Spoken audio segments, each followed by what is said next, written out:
আমার কাছে আছে ঝিঙের বীজ, শশার বীজ, এগুলো হচ্ছে কলার বীজ, আর এটা হচ্ছে তরমুজের বীজ।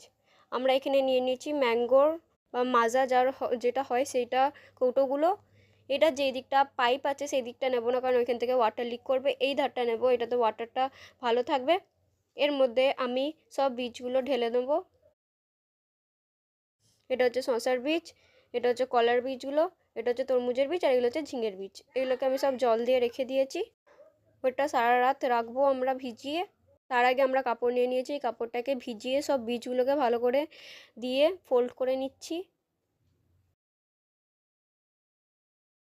এগুলো হচ্ছে শশার বীজ, এগুলোকে আমি সব এক একটা করে নিয়ে ভালো করে ফোল্ড করে দিচ্ছি। দেখুন ফোল্ডটা কেমন করে করছি। এটা হচ্ছে কলার বীজগুলো, এগুলোকে ভালো করে নিয়ে ফোল্ড করে দিচ্ছি। এইভাবেই বাকি বীজগুলোকেও ফোল্ড করে নিয়েছি।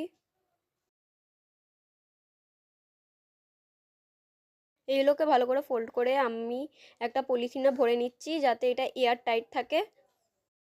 এই পলিথিনটাকেও ভালো করে মুড়িয়ে আমি একটা টিফিন বক্সের মধ্যে ঢুকিয়ে রেখে দেবো।